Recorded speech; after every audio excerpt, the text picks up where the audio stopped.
first time I saw you, it was God coming off you, baby.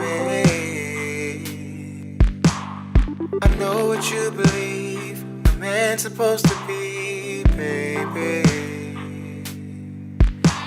But with me and you believe are two completely different things, baby. Let me take you away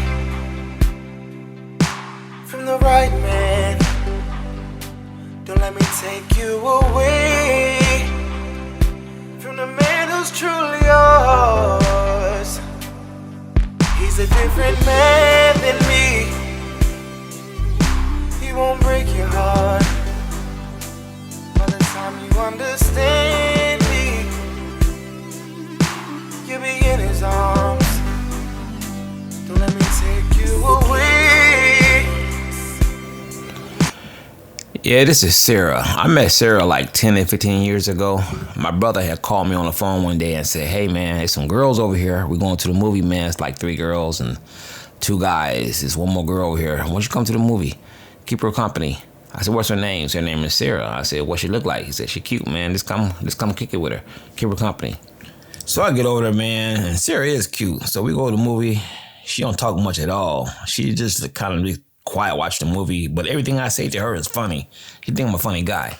So once the movie was over, I asked her, how do you like the movie? She said she liked the movie. I said, well, how old are you? She told me how old she was. I said, well, can I get your phone number? She gave me her phone number. I said, where do you live? She told me she lived out in the country with her parents. I said, well, how many sisters and brothers you got? She told me about her sisters, told me about her brother. She told me her mom was cool, but on the other hand, her father may not be cool. She ain't sure if he's prejudiced or not.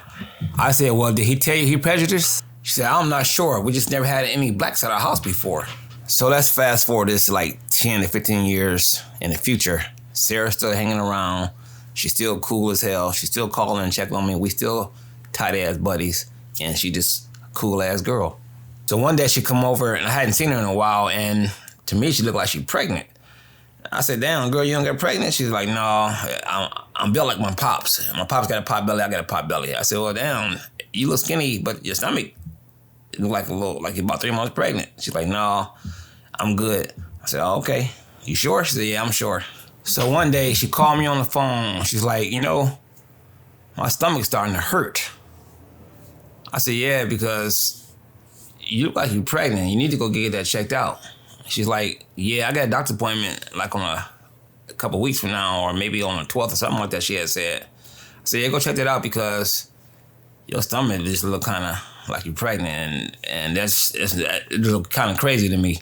Like, me and Sarah always talk on the phone at least twice a month, maybe once a week for the last 10 to 15 years. It was just that cool. She had boyfriends and tell me her problems, and we talk about life and everything. But this day she called and said, well, my appointment is tomorrow. I get to see the doctor.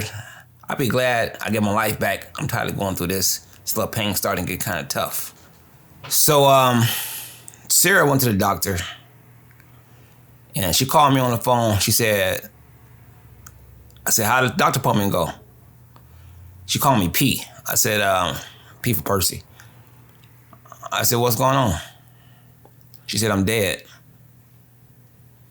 I said, what you mean you dead? She said, the doctor said I'm dying. I said, what are you playing, right? She said, no, I'm dying. I said, I was confused. I was puzzled. I mean, like, what? She said, well, I got 4-stage cancer and I'm dying. And I said, so like just then my other line was ringing, and it was her father. Man, her father got real cool. Yeah, to make a long story short, her father got real cool because he found out that I'm an electrician, a plumber, heating and air conditioning guy, appliance guy. He found out I could do all that work, and he started calling me to his house, fixing everything. And we got real cool.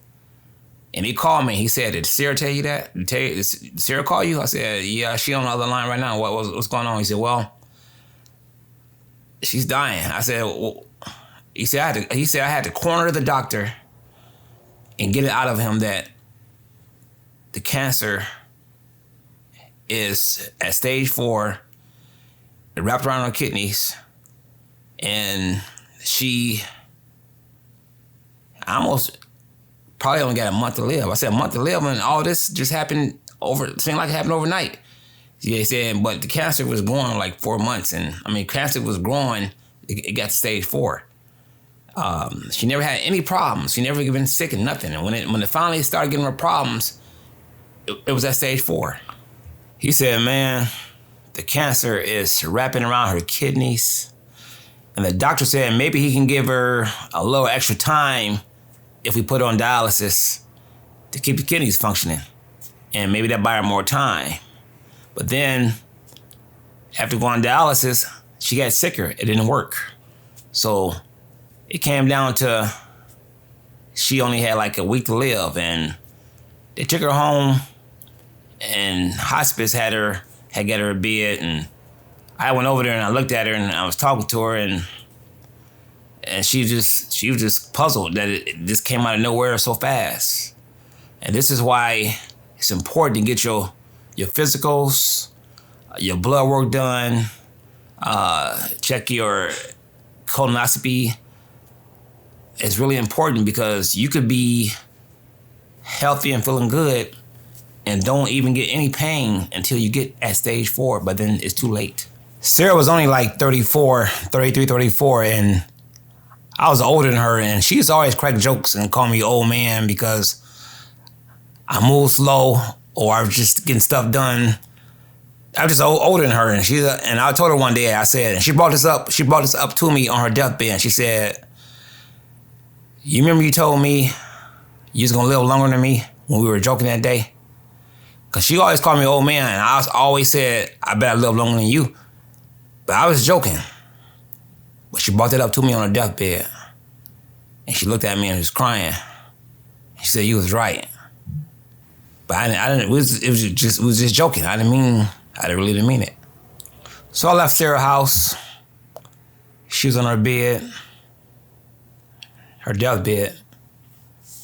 I hate to say that, but she's in the bed, and I knew it's probably the last time I see her alive because she looked real weak that day. I was at her house looking at her. And I texted her the next day, she didn't answer. I texted her the following day, she didn't answer. And then my phone rang, and it was Sarah's father.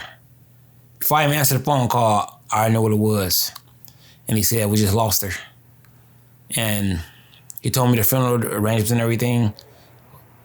And this is a story that I just wanted to share with people about cancer awareness, about getting your checkups and keeping an eye on your body, because this came out of nowhere. It's just like, she just started having pain, and that pain already was at 4th stage, and within the month of the doctor looking at her, she was dead like a month later. So just want to get the story out there to you, to all the people to watch my stories about cancer and taking care of your body and paying attention to any kind of small pains and anything that's uncomfortable to you. And Sarah never had any kids. She had a puppy that she called her kid. She had this puppy since it was a little puppy, and she raised it to be a big dog. She had a picture of this dog in front of her car.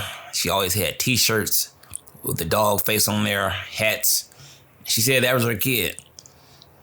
Her father called me like about 2 days ago and said, well, Sarah's dog just got hit by a car and he died. And I have her ashes and his ashes in my house. I just want you to know that they're together now.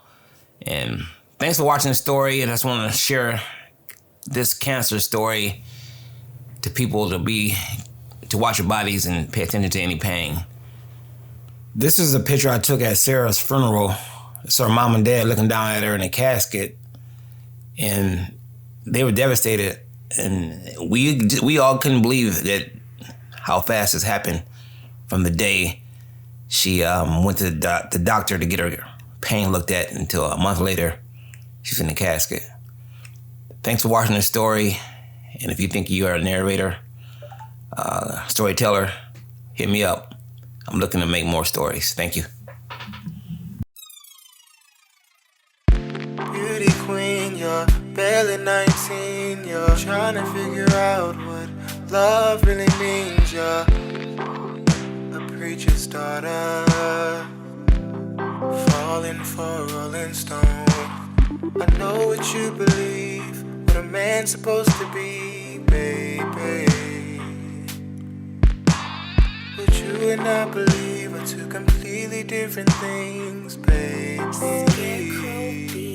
Let me take you away